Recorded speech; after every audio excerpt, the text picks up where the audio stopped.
Welcome back to my channel. তো এই চেনেলটোত আমি এটা ইম্পৰ্টেণ্ট আমি এটা কথা আলোচনা কৰিম আপোনালোকৰ লগত যে আগতে আমাৰ যেনেকৈ DTH direct to home service আছিল যেনে টাটা স্কাই ৰিলায়েন্স এয়াৰটেল তো তেওঁলোকৰ লগত এটা কমপ্লিটলি ছেপাৰেট এটা ছাৰ্ভিচ আমাৰ অসমত আছিল যে ACC বুলি আসাম কেবল কৰ্পোৰেশ্যন তো আসাম কেবল কৰ্পোৰেশ্যনে আপোনালোকক প্ৰভাইড কৰিছিল যে কিবা এটা প্ৰাইজত আপোনাৰ এমাহৰ কাৰণে এমাহৰ কাৰণে আপোনালোকক প্ৰভাইড কৰিছিল আপোনাৰ প্ৰায় 300ৰ পৰা 400টামান চেনেল তো এতিয়া আপডেটছ মই গম পাইছোঁ প্ৰেক্টিকেলি যে আসাম কেবল কৰ্পোৰেশ্যনে আপোনাৰ DTH যিবিলাক ছাৰ্ভিচ আছে তেওঁলোকৰ লগত কম্পেয়াৰ কৰি তেওঁলোকৰ লগত তুলনা কৰি তো তেনেকুৱা চিষ্টেমত তেওঁলোকৰ পেকেজবোৰ তেওঁলোকে নিৰ্ধাৰিত কৰি দিছে তো আগতে যেনেদৰে আপোনাৰ পেকেজ আছিল যে 200ৰ পেকেজ আছিল বা DTHত ডাইৰেক্ট DTHত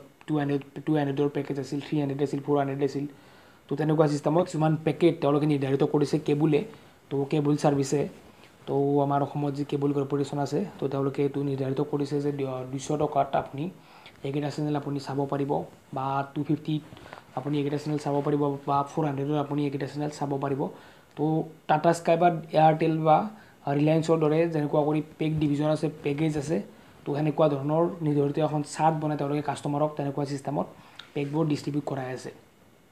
তো আপোনালোকে গমে পাইছে আপোনালোকৰ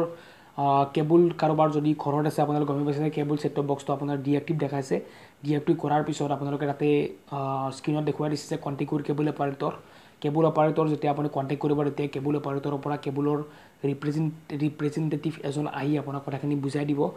আৰু কথাখিনি বুজাই লৈ আপুনি চইচ পেক আপুনি তাত কৰিব পাৰে বা আপোনাৰ যিটো পেকেজ তেওঁলোকে নিৰ্ধাৰিত কৰিছে সেই পেকেজত আপুনি চেনেলবোৰ ল'ব পাৰে তো আমি যদি তুলনা কৰোঁ আগৰ দৰে যে DTHৰ আমাৰ যিবিলাক ছাৰ্ভিচ প্ৰভাইডাৰ আছিল যেনে টাটা স্কাই ৰিলায়েন্স বা আপোনাৰ এয়াৰটেল তো তেওঁলোকৰ দৰে তেওঁলোকৰ যিটো ফিচাৰ্ছ সেই ফিচাৰটো কেবলে অনুকৰণ কৰিছে আৰু অনুকৰণ কৰি তেওঁলোকে ডাইৰেক্ট টু হোমৰ যিবিলাক ছাৰ্ভিচ প্ৰভাইডাৰ আছে তেওঁলোকৰ লগত কম্পেয়াৰ কৰি মাৰ্কেটত নামি পৰিছে তো এতিয়া এইটো এটা আপডেটছ মই আপোনালোকৰ লগত শ্বেয়াৰ কৰিলোঁ তো আপোনালোকে যদি কাৰোবাৰ কেবল ডিএক্টিভ কৰিছে তো আপোনালোকে কেবল অপাৰেটৰক আপোনালোকে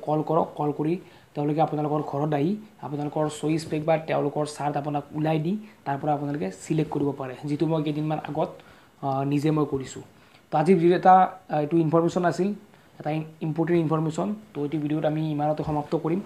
যদি ভিডিঅ'টো ভাল পাইছে প্লিজ আপোনালোকে লাইক কৰিব শ্বেয়াৰ এণ্ড ছাবস্ক্ৰাইব কৰিব আৰু যিসকলে চেনেলটো ছাবস্ক্ৰাইব কৰিছে তেওঁলোকে আপোনালোকে বেল আইকনটো আপোনালোকে প্ৰেছ কৰিব